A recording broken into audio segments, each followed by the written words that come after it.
Olá a todos, eu me chamo Lois Ashley Andrade de Souza e sou discente do curso de Direito da Universidade Federal no Amapá. E hoje eu estou aqui para apresentar um trabalho feito sobre a orientação do professor Raul José Galade de Oliveira. O trabalho é intitulado Marco Civil da Internet e a questão da neutralidade da rede. Esse estudo, ele tem como objetivo principal analisar os dispositivos legais que tratam da neutralidade da rede no Brasil. Mais especificamente, o artigo 9º da lei, conhecida como Marco Civil da Internet, e do artigo 3º do decreto de número 8771 de 2016. Também houve uma comparação com legislações estrangeiras e a responsabilidade civil que esses provedores têm. Então, eu vou iniciar a apresentação fazendo um questionamento. O que é a neutralidade da rede? A neutralidade da rede, ela é um dos princípios basilares do Marco Civil da Internet.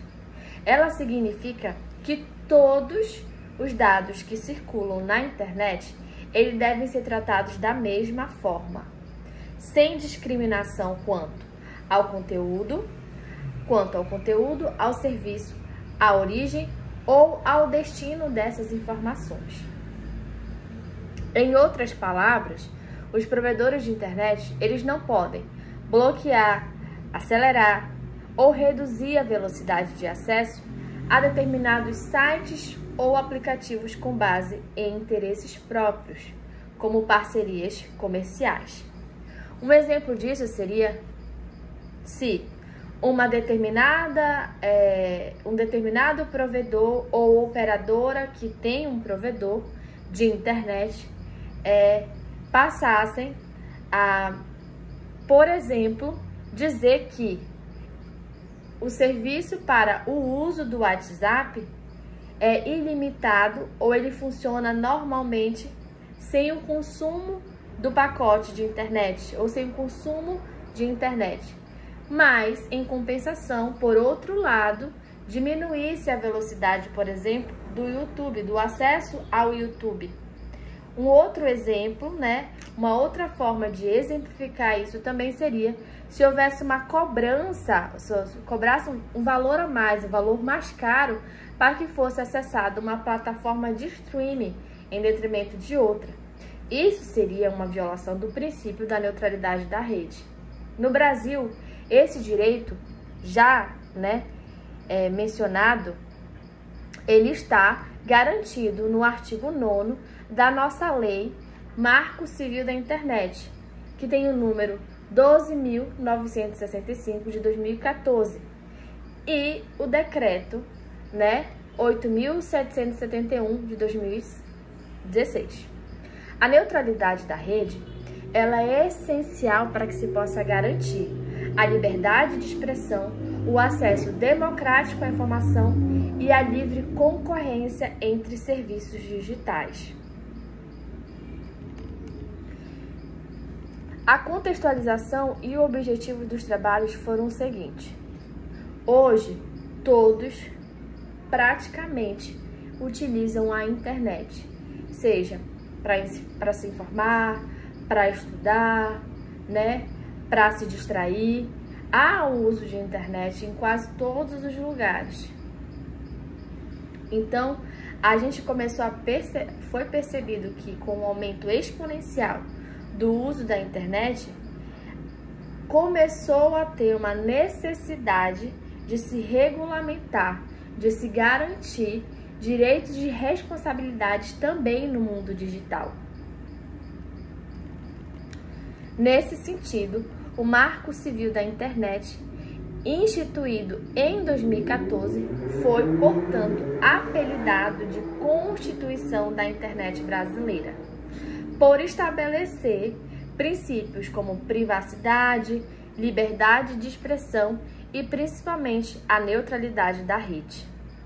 Esse trabalho que foi feito, ele propôs analisar essa legislação sobre 4 enfoques: a base infraconstitucional, nacional e internacional, os estudos doutrinários, a jurisprudência nacional e estrangeira e, por fim, os impactos no contexto da pandemia da Covid-19. E a neutralidade da rede na legislação brasileira? A neutralidade da rede é um princípio segundo o qual o tráfego de dados na internet ele deve ser tratado de forma igual, sem discriminação por tipo, origem ou destino.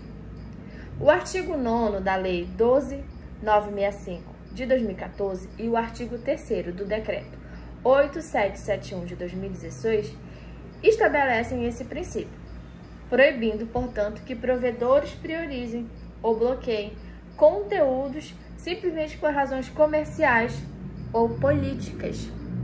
E aí a gente consegue trazer importante desse princípio da neutralidade da rede, visto que nós somos uma geração que já sofreu um impacto com o grande fluxo de dados que a gente tem em relação aos nossos processos democráticos de direito para elegermos presidentes. Então, deve ser sabido por quem está assistindo esse vídeo que houveram muitas polêmicas em relação a isso em um período aqui no Brasil, onde se estava tendo essa promoção de propagandas políticas e foram criadas diversas fake news, não só aqui no Brasil, como também a nível internacional. Portanto, a gente consegue perceber a importância que se tem da gente falar em neutralidade da rede, né? Porque você deve garantir que o espaço digital ele seja um espaço que não permita que as coisas ocorram, por exemplo, que não permita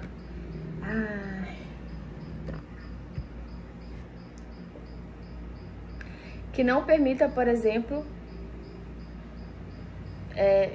que haja a criação de conteúdos que possam interferir de uma forma negativa nos processos democráticos de direito. Além disso, o decreto define regras para a proteção de dados, no caso da pessoa que está utilizando aquele provedor, e obriga ainda a administração pública a publicar relatórios sobre a requisição de dados que são feitos, o que reforça a transparência e a proteção do usuário daquele provedor. O comparativo com as normas estrangeiras foi feito no cenário internacional, onde analisou-se o caso de Portugal. Portugal, ele começa ali o debate sobre neutralidade da rede a ganhar força somente a partir de 2010, com iniciativas legislativas como o projeto de lei de número 418 de 2011. Apesar das dificuldades enfrentadas para que fosse aprovado normas definitivas, o país avançou em propostas regulatórias e discussões no Fórum de Governança da Internet. Essa comparação feita com Portugal mostrou que o Brasil, apesar de tudo, ele ainda está à frente em termos de regulamentação específica, mas que ainda há desafios na sua efetiva aplicação. Quanto aos estudos doutrinários, foi analisado na doutrina nacional estudiosos como João Quinelato e Silvio Luiz Ferreira da Rocha, que também vão tratar dessa complexidade da neutralidade da rede entre os provedores de internet, assim como o acesso e os usuários finais. É importante que se faça um destaque que a relação entre provedores não se enquadra no Código de Defesa do Consumidor, o que interfere diretamente na responsabilidade civil em caso de danos. Já na doutrina estrangeira, a neutralidade da rede ela é vista como um pilar da democracia digital, que deve garantir a pluralidade de vozes e o acesso igualitário à informação. Quanto à jurisprudência nacional e à estrangeira, foram analisados importantes julgados do STJ.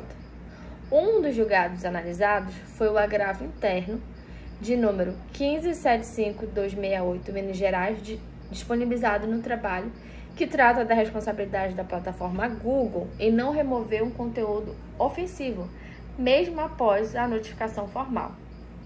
O segundo foi um recurso especial de São Paulo, em que discute os limites de fornecimento dos dados pessoais por provedores, reforçando a proteção à privacidade, ou seja, existe um limite para que seja fornecido os dados que muitas vezes a gente tem, esses provedores têm quando a gente acessa a internet.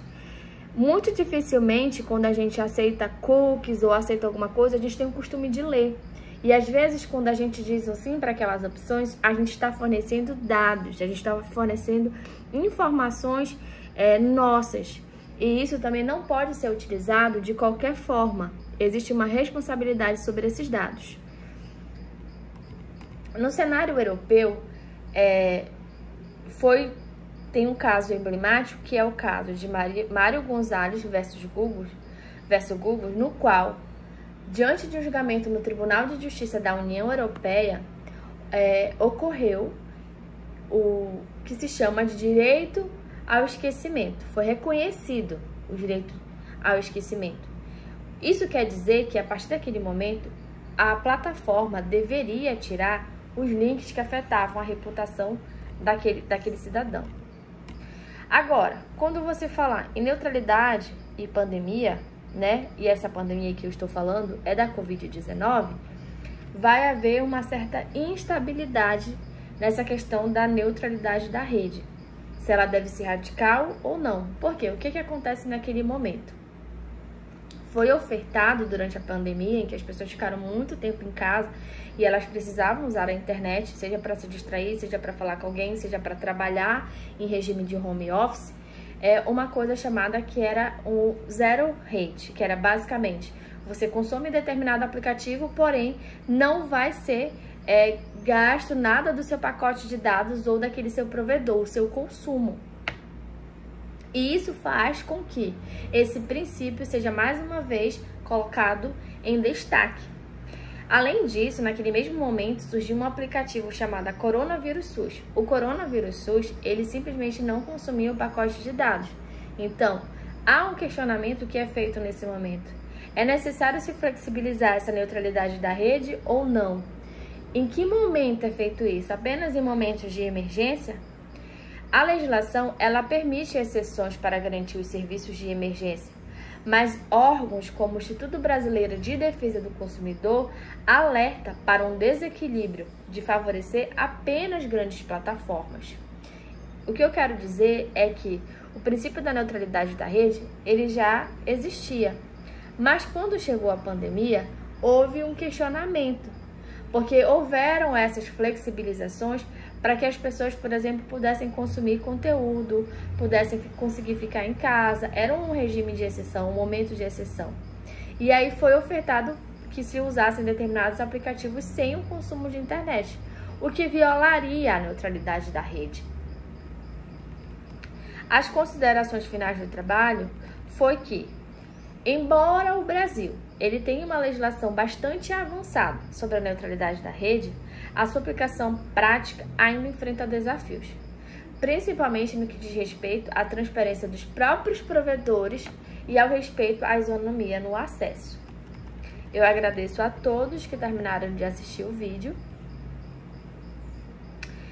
e digo mais que esse tema ele é de extrema relevância para o direito digital e para a construção de uma internet mais justa e democrática.